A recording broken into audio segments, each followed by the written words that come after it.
નમસ્કાર વહાલા વિદ્યાર્થી મિત્રો, વિષય હિન્દી કક્ષા 8 દ્વિતીય સત્રની અંદર આપણે પાઠ 4 લાલ બહાદુર શાસ્ત્રી એમનો અભ્યાસ કરવાનો છે। પાઠ 4 કર્મયોગી लाल बहादुर शास्त्री जी, शंकर दयाल शर्मा। तो यह पाठ शंकर दयाल शर्मा जो हमारे पूर्व राष्ट्रपति थे, उन्होंने इस पाठ की रचना की है। भारत के 9वें राष्ट्रपति श्री शंकर दयाल शर्मा का जन्म भोपाल में हुआ था। आपकी आरंभिक शिक्षा मध्य प्रदेश में हुई।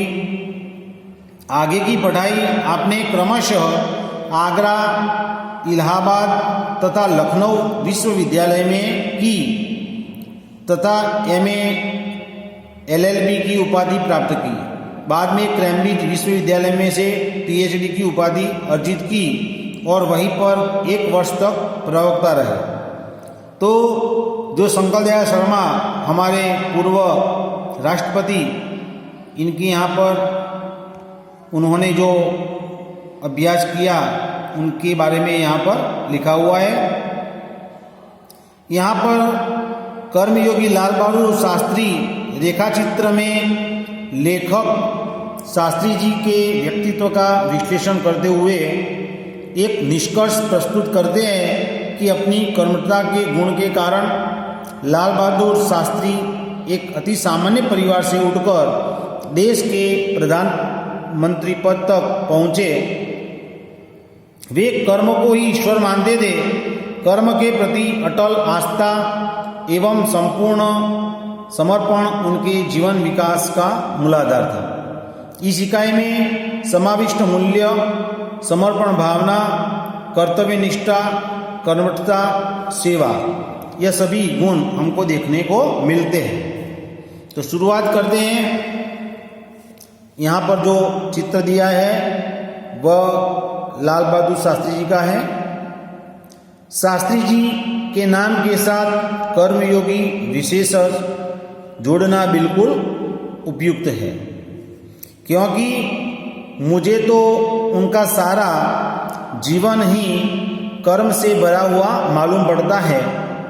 शास्त्री जी सामान्य परिवार से ऊपर उठकर देश के प्रधानमंत्री के जिस महत्वपूर्ण पद तक पहुँचे, उसका रहस्य उनके कर्मयोगी होने में ही छिपा हुआ है।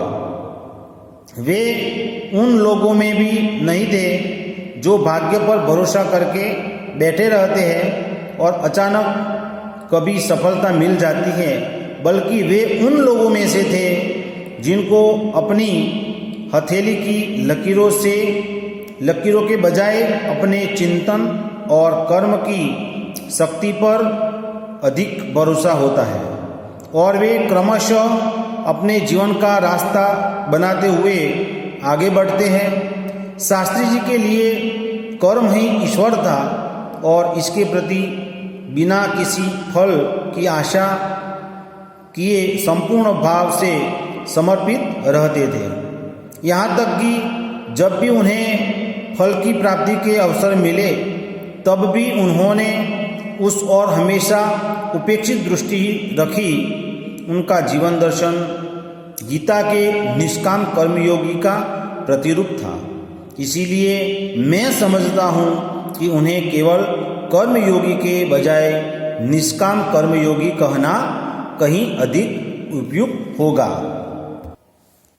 अपने उद्देश्य के प्रति दृढ़ आस्था, उस उद्देश्य को प्राप्त करने के लिए कर्म का भाव तथा उस कर्म के प्रति संपूर्ण समर्पण, यह तीनों बातें मुझे उनके संपूर्ण चरित्र तथा जीवन दर्शन में दिखाई पड़ती है।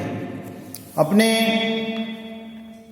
एक भाषण में उन्होंने इसी तरह के विचार व्यक्त करते हुए कहा था, यहाँ तक कि भले ही आप राजनीति क्षेत्र या सामाजिक क्षेत्र या किसी अन्य क्षेत्र में कार्य करते हैं, यदि आप उसमें सफल होना चाहते हैं, अपनी दायित्व का पूरी तरह से निर्वाह करना चाहते हैं, तो आपके कार्य और समर्पण तथा भक्ति और कर्म से समन्वय होना चाहिए। यहाँ पर हमें इनका जीवन के जो विचार है ये हमको यहाँ पर सीखने मिलते हैं। मैं शास्त्री जी की सफलता का रहस्य उनके इसी महत्वपूर्ण चिंतन में मानता हूँ। साथ ही यह भी मानता हूँ कि किसी भी व्यक्ति, समाज और देश के विकास का रहस्य इसी भक्ति और कर्म के सिद्धांत में निहित है।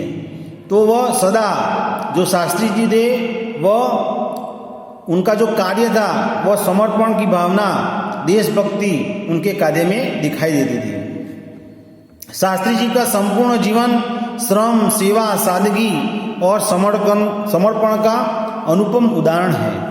तो शास्त्री जी के जीवन से हमें यह मिलता है वह श्रम, सेवा और सादगी उनका जीवन समर्पण हुआ था। उनके यह गुण केवल उनके कार्यों और विचारों में ही अभिव्यक्त नहीं पाते थे, बल्कि उनको देखने से ही इन सभी भावों का एहसास हो जाता था। उनके अपने व्यक्तित्व में विचारों का अनोखा समन्वय था। वे जो कुछ कहते थे वही करते थे, जो कुछ भी करते थे वह एक मात्र राष्ट्र लाभ की भावना से प्रेरित होकर करते थे। मुझे लगता है कि यह उनके काम कम कठिन नहीं था।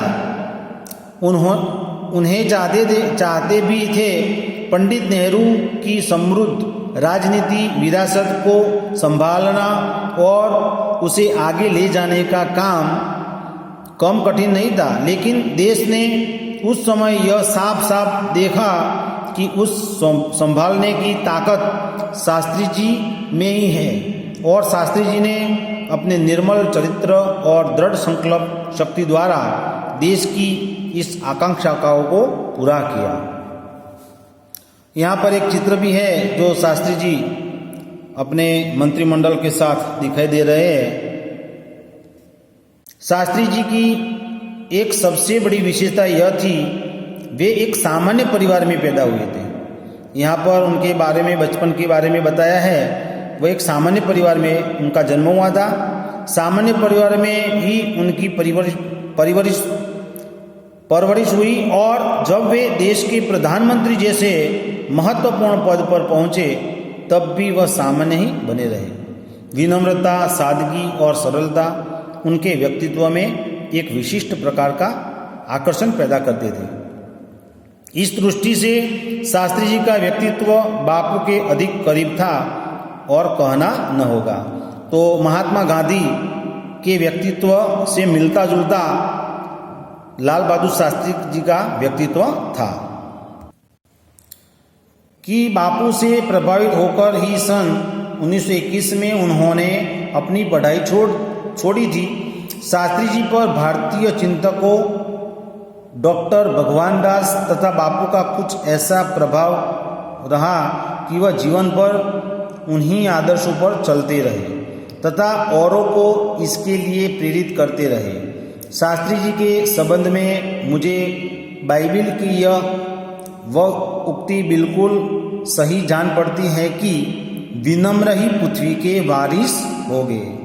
तो जो बाइबिल की जो एक पंक्ति है, विनम्र ही पृथ्वी के वारिस होंगे, तो शास्त्री जी में विनम्रता फुट फुट कर बढ़ी थी। शास्त्री जी ने हमारे देश के स्वतंत्रता संग्राम में तब प्रवेश किया था जब वे एक स्कूल में विद्यार्थी थे और उस समय उनकी उम्र 17 वर्ष की थी। गांधी जी के आह्वान पर वे स्कूल छोड़कर बाहर आ गए थे। इसके बाद काशी विद्यापीठ में उन्होंने अपनी शिक्षा पूरी की। उनका मन हमेशा देश की आज़ादी और सामाजिक कार्यों की ओर लगा रहा। परिणाम यह हुआ कि सन 1926 में वे लोक सेवा मंडल में शामिल हो गए, जिनके वे जीवन भर सदस्य रहे। इनके शामिल होने के बाद शास्त्री जी ने गांधी जी के विचारों के अनुरूप अछूतोद्धार के काम में अपने आप को लगाया। यहाँ से शास्त्री जी के जीवन का एक नया अध्ययन प्रारंभ हो गया। सन 1930 में जब नमक कानून तोड़ा आंदोलन शुरू हुआ तो शास्त्री जी ने उसमें भाग लिया, जिसके परिणाम स्वरूप उन्हें जेल जाना पड़ा। यहाँ से शास्त्री जी अंदर रही इस 12 वर्षों के दौरान से 7 बार जेल गए। इसी से यह अंदाज़ा लगाया जा सकता है कि उनके अंदर देश की आज़ादी के लिए कितनी बड़ी ललक थी। दूसरी जेल यात्रा उन्हें सन 1932 में किसान आंदोलन में भाग लेने के लिए करनी पड़ी। सन 1942 में की उनकी जेल यात्रा 3 वर्ष की थी, जो सबसे लंबी जेल यात्रा थी। इसी दौरान शास्त्री जी जहां एक और गांधी जी द्वारा बताए गए रचनात्मक कार्यों में लगे हुए थे, वहीं दूसरी ओर पदाधिकारी के रूप में जन सेवा के कार्यों में भी लगे रहे। सन 1935 में वे संयुक्त प्रांतीय कांग्रेस कमेटी के सचिव बनाए गए। इस पद पर वे 1938 तक रहे। किसानों के प्रति उनके मन में विशेष लगाव था, इसीलिए उनको सन 1936 में किसानों की दशा का अध्ययन करने वाली एक कमेटी का अध्यक्ष बनाया गया। पूरी लगन के साथ काम करके उन्होंने अपनी रिपोर्ट प्रस्तुत की, जिसमें जिम्मेदारी उन्मूलन पर विशेष जोर दिया। इसके बाद के 6 वर्षों तक वे इलाहाबाद की नगर पालिका से किसी न किसी रूप में जुड़े रहे। मैं समझता हूँ कि इस अनुभव ने भी शास्त्री जी के व्यक्तित्व और चिंतन को नागरिकों की समस्याओं से निकट से परिचित कराया। उनके पास ग्रामीण जीवन का अनुभव था। अब इसके साथ ही इलाहाबाद नगर पालिका ने जन सेवा भी अनुभव जोड़ दिया था। लोकतंत्र की इस आधारपूर्ण इकाई में कार्य करने के कारण वे देश की छोटी छोटी समस्याओं और उनके निराकरण की व्यावहारिक प्रक्रिया से अच्छी तरह परिचित हो गए थे। कार्य के प्रति निष्ठा और मेहनत करने की आदत क्षमता के कारण सन 1937 में वे संयुक्त प्रांतीय व्यवस्थापिका सभा देश के लिए निर्वाचित हुए। सही मायने में यही में से शास्त्री जी के संसदीय जीवन की शुरुआत हुई, जिसका समापन देश के प्रधानमंत्री पद तक पहुंचने में हुआ। शास्त्री जी को भारतीय राजनीति का इतनी सही और गहरी पकड़ थी कि श्रीमती इंदिरा गांधी ने उन्हें अपना राजनीतिक गुरु मानते हुए कहा था कि उन्हीं के मार्गदर्शन से मेरा राजनीतिक जीवन शुरू हुआ। तो श्रीमती इंदिरा गांधी जी वह भी उनको अपना राजनीतिक गुरु मानते थे। देश की आज़ादी के बाद उत्तर प्रदेश तथा केंद्र सरकार में शास्त्री जी भिन्न भिन्न पदों पर रहे। उत्तर प्रदेश में उन्हें गृह मंत्री बनाया गया। बाद में पंडित नेहरू के अनुरोध पर वे केंद्र में आ गए। केंद्र में उन्होंने रेल और परिवहन, संचार, वाणिज्य, उद्योग और गृह जैसे महत्वपूर्ण मंत्रालयों में मंत्री पद संभाला। इन पदों पर रहते हुए शास्त्री जी ने अपनी जिस प्रशासकीय दक्षता का प्रमाण दिया वह हमारे देश के लिए एक उदाहरण है। अपने मंत्रालय के कार्यों में उनका दृष्टिकोण अत्यंत व्यवहारिक तथा सभी प्रकार की औपचारिकताओं से परे होता था। जनता के शासक नहीं बल्कि जनता के सेवक हैं, ऐसी भावना से कार्य करने के कारण उन्हें अपने मंत्रालय में तो लोकप्रियता मिली ही साथ सारे देश में भी लोकप्रियता मिली। इसी लोकप्रियता का परिणाम था कि पंडित नेहरू के निधन के बाद देश ने उन्हें प्रधानमंत्री के रूप में स्वीकार किया। देश के इस महत्वपूर्ण पद पर रहते हुए केवल 19 महीनों के छोटे से समय में उन्होंने जितनी सफलताएं और लोकप्रियता प्राप्त की वह एक उदाहरण है। शास्त्री जी के सामने अपना उद्देश्य बिल्कुल स्पष्ट था, उसमें किसी प्रकार का धुंधलापन या भटकाव नहीं था। वे हमारे देश के अत्यंत महत्वपूर्ण पदों पर रहे और इन पदों पर रहते हुए स्वाभाविक रूप से वे अधिकार संपन्न भी थे, लेकिन उन्होंने हमेशा आत्मसंयम से काम लिया तथा अधिकारियों से अधिक कर्तव्यों को तरजीह दी। शायद इसीलिए शास्त्री जी भी इतने अधिक लोकप्रिय भी हो सके। उन्होंने अलीगढ़ मुस्लिम विश्वविद्यालय के दक्षिण समारोह में 19 दिसंबर 1964 को छात्रों को संबोधित